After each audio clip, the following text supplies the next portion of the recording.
നമസ്കാരം. ക്യൂ മലയാള UK ന്യൂസിലേക്ക് സ്വാഗതം. വിമാനത്താവളത്തിൽ ഗ്രനേഡ് കണ്ടെത്തിയതിനെ തുടർന്ന് കരസേന ഉദ്യോഗസ്ഥനെതിരെ കേസെടുത്തു. സ്കോട്ട്ലൻഡിലെ ഏറ്റവും തിരക്കേറിയ വിമാനത്താവളത്തിലൂടെ ഡീകമ്മീഷൻ ചെയ്ത ഹാൻഡ് ഗ്രനേഡ് എടുത്തുവെന്നാരോപിച്ച് ബ്രിട്ടീഷ് സൈന്യത്തിലെ മുതിർന്ന ഉദ്യോഗസ്ഥനെതിരെ കേസെടുത്തു. ഒക്ടോബർ 16-ന് എഡിൻബർഗ് വിമാനത്താവളത്തിൽ സുരക്ഷാ സംവിധാനത്തിലൂടെ നിർജ്ജീവമാക്കിയ സ്ഫോടക വസ്തു എടുത്തുവെന്നാരോപിച്ച് 54-കാരനായ ലഫ്റ്റനന്റ് കേണൽ ഹ്യൂഗോ ക്ലാർക്കിനെതിരെയാണ് കേസെടുത്തത്. സംഭവത്തെ തുടർന്ന് ബോംബ് സ്ക്വാഡ് സ്ഥലത്തെത്തി ഡമ്മി ഗ്രനേഡ് ഭീഷണി ഉയർത്തിയിട്ടില്ല എന്ന് വിലയിരുത്തുകയും ചെയ്തു. കസ്റ്റഡിയിലെടുത്ത ഇയാളെ വിട്ടയച്ചെങ്കിലും പിന്നീട് കോടതിയിൽ ഹാജരാക്കും. ബ്രെറ്റ് കൊടുങ്കാറ്റ് UKയിൽ നാശനഷ്ടം വിതയ്ക്കുന്നു. വെയിൽസിൽ വെള്ളത്തിൽ നിന്ന് മൃതശരീരം കണ്ടെടുത്തു. UKയിൽ കഴിഞ്ഞ ആഴ്ച ആരംഭിച്ച മഞ്ഞുവീഴ്ചയ്ക്കൊപ്പം ബ്രെറ്റ് കൊടുങ്കാറ്റ് വീശി തുടങ്ങിയത് സ്ഥിതി കൂടുതൽ ദുഷ്കരമാക്കുന്നു. ശനിയാഴ്ച വൈൻചെസ്റ്ററിന് സമീപം കാറിന് മുകളിൽ മരം വീണ് ഒരാൾ മരിച്ചിരുന്നു. ഇന്നലെ വെയിൽസിൽ വെള്ളത്തിൽ നിന്ന് ഒരു മൃതശരീരം ലഭിക്കുകയാണുണ്ടായത്. ഇംഗ്ലണ്ട്, വെയിൽസ്, സ്കോട്ട്ലൻഡ് എന്നിവിടങ്ങളിൽ പലയിടത്തും യെല്ലോ അലർട്ട് നിലവിലുണ്ട്. കുംബ്രിയ, വാർകോപ്പ് എന്നിവിടങ്ങളിലെ താപനില -7.5 വരെ പോയി എന്ന് മെറ്റ് ഓഫീസ് അറിയിച്ചു. ഈ താപനില സാധാരണ സമയത്തേക്കാൾ 10 ഡിഗ്രി കുറവാണെന്നും വക്താവ് അറിയിച്ചു. കൊടും തണുപ്പിനെ തരണം ചെയ്യാൻ ചിലരെങ്കിലും കാറുകൾക്കുള്ളിൽ ഹീറ്റർ ഓൺ ചെയ്തിരിക്കുന്നത് സാധാരണയാണ്. എന്നാൽ ഇലക്ട്രിക് കാർ ആണെങ്കിൽ ഇത് ചെയ്യരുതെന്നും AIയിലെ ടെക്നിക്കൽ സ്പെഷ്യലിസ്റ്റ് ഗ്രെഗ് കാർട്ടർ പറഞ്ഞു. നിരവധി റോഡുകളും പ്രവർത്തനരഹിതമായ നിലയിലാണെന്നും വാർത്തകൾ റിപ്പോർട്ട് ചെയ്യുന്നു.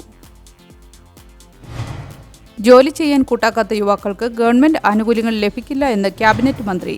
ചൊവ്വാഴ്ച മുതൽ നടപ്പിലാക്കാനിരിക്കുന്ന പുതിയ പദ്ധതി പ്രകാരം യുവാക്കൾക്ക് ജോലി ചെയ്യാനും കാശ് സമ്പാദിക്കാനും പഠിക്കാനുമുള്ള പ്രചോദനം നൽകുമെന്ന് മന്ത്രി ലിസ് കെൻഡൽ പറഞ്ഞു.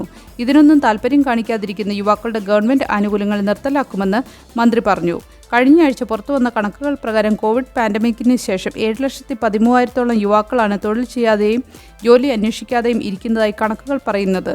ഇതുകൂടിയാവുമ്പോൾ ഏകദേശം 10 ലക്ഷത്തോളം യുവാക്കളാണ് പഠിക്കാതെയോ തൊഴിലുകൾ ചെയ്യാതെയോ ഇരിക്കുന്നതെന്ന് ഗവൺമെന്റ് വൃത്തങ്ങൾ അറിയിച്ചു.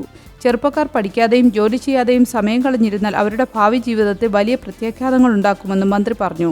കഴിഞ്ഞ കൺസർവേറ്റീവ് ഗവൺമെന്റിന്റെ ഭരണസമയത്ത് ഏകദേശം 4 ലക്ഷത്തോളം ആളുകൾ ജോലി ചെയ്യാതെ ഇരിപ്പുണ്ടെന്ന് കണ്ടെത്തിയിരുന്നു. കൺസർവേറ്റീവ് പാർട്ടിയുടെ കെവിൻ ഹോളൻഡിക് ലേബർ പാർട്ടിയുടെ ഈ നീക്കത്തെ പിന്തുണയ്ക്കുന്നതായി പറയുകയും ചെയ്തു. പാൻഡമിക്കാണ് ഇതിന് കാരണമെന്നും അദ്ദേഹം എടുത്തു പറഞ്ഞു. UKയിലെ വേതന അന്തരത്തെക്കുറിച്ചുള്ള ആശങ്കകൾ ഗണ്യമായി വർദ്ധിച്ചു വരുന്നതായി ഗവേഷണങ്ങൾ. UKയിലെ കമ്പനി എക്സിക്യൂട്ടീവുകളും അവരുടെ ജീവനക്കാരും തമ്മിലുള്ള ഗണ്യമായ വേതനാന്തരം കുറയ്ക്കണമെന്ന് ആവശ്യപ്പെടുന്ന ഒരു സർവേ 2000-ലധികം ആളുകളുമായി നടത്തിയ വോട്ടെടുപ്പിലാണ് വെളിപ്പെടുത്തിയത്.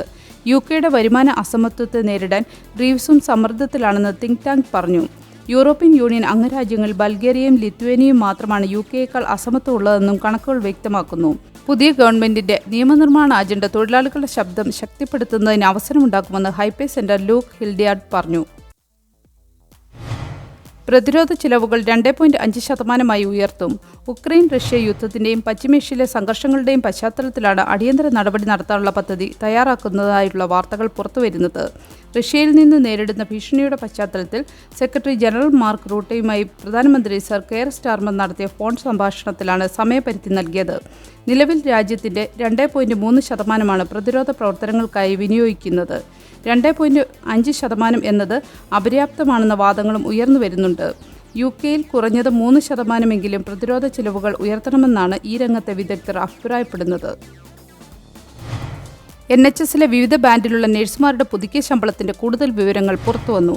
2024-25 വർഷത്തെ ശമ്പള വർധനവായി നിർദ്ദേശിക്കപ്പെട്ടിരിക്കുന്ന ഏത് ബാൻഡിൽ ഉൾപ്പെടുന്ന നഴ്സുമാർക്കും അവർക്ക് ലഭിക്കുന്ന ശമ്പളത്തിന്റെ 5.5% വർധനവാണ് ലഭിക്കുന്നത്.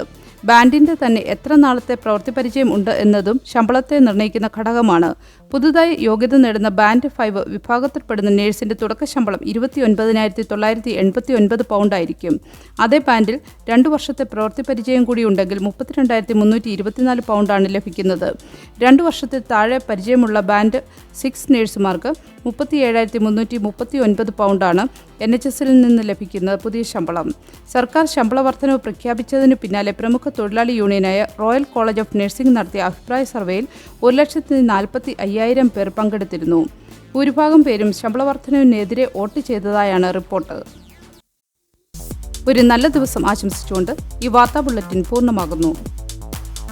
ചാനൽ ലൈക്കും സബ്സ്ക്രൈബും ചെയ്ത് പ്രോത്സാഹിപ്പിക്കണം.